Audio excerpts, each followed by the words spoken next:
बच्चों, चैप्टर 9 भूगोल, अंतर्राष्ट्रीय व्यापार।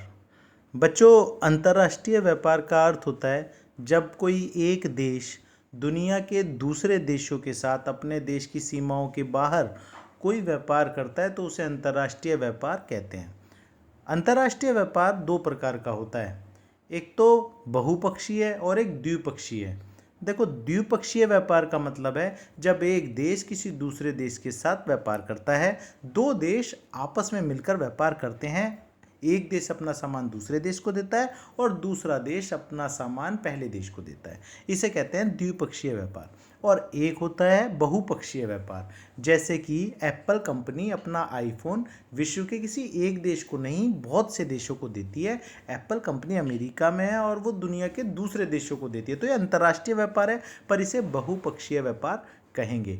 तो बच्चों, मैंने आपको बताया अंतर्राष्ट्रीय व्यापार क्या होता है और ये कितने प्रकार का होता है, द्विपक्षीय और बहुपक्षीय। आइए समझ लेते हैं कि क्या आधार है अंतर्राष्ट्रीय व्यापार का। देखो बच्चों, किसी एक देश में सभी संसाधन उपलब्ध नहीं होते।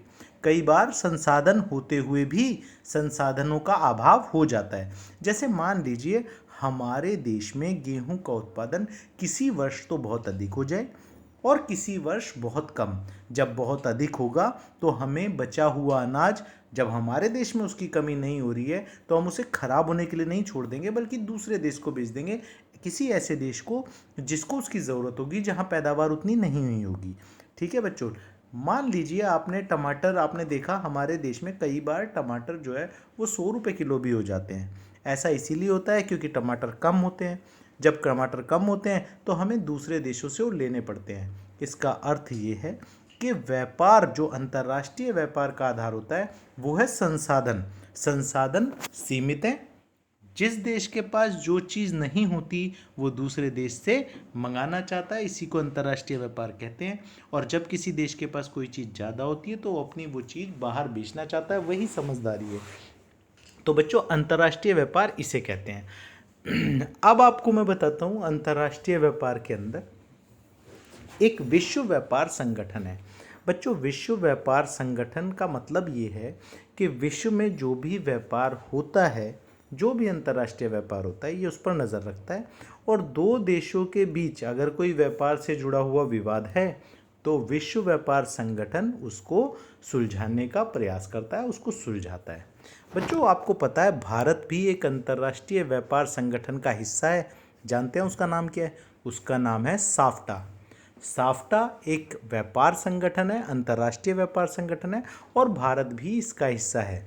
भारत के साथ साथ सार्क के कई देश इसका हिस्सा हैं और ये आपस में एक दूसरे के साथ कई प्रकार के व्यापार करते हैं और कई व्यापारिक छूटें इन्हें दी जाती हैं। बच्चों, मैं आपको चैप्टर पढ़ा रहा हूँ अंतर्राष्ट्रीय व्यापार। अब आपको एक चीज़ पर और ध्यान दिलाता हूँ। अंतर्राष्ट्रीय व्यापार द्विपक्षीय यानी कि दो देशों के बीच होता है और बहुपक्षीय विश्व के अन्य सभी देशों के साथ भी होता है। बच्चों, एक देश का विश्व के सभी देशों के साथ व्यापार करना, यही तो वैश्वीकरण है। इसी को वैश्वीकरण भी कहा जाता है। बच्चों देखो, उन चीज़ों का व्यापार, अंतर्राष्ट्रीय व्यापार, जो आपके देश में या तो नहीं है या फिर आपके देश में अधिक है, वही सरकार से मान्यता प्राप्त होता है। लेकिन अगर कोई चीज़ आपके अपने देश में कम है तब आप उस चीज़ को बाहर ज़्यादा मुनाफा कमाने के लिए नहीं बेच सकते, क्योंकि एक तो आपके देश में उस चीज़ की कमी है और आपके देश के लोगों को सबसे पहला अधिकार मिलना चाहिए अपने देश के संसाधनों पर। अगर आप ज़्यादा पैसा कमाने के चक्कर में अपना सामान, जो कि आपके देश में भी कम है, बाहर भेज देंगे तो आपके देश में तो वो चीज़ और कम हो जाएगी और उससे आपकी कीमत जो है उस चीज़ की वो बढ़ जाएगी।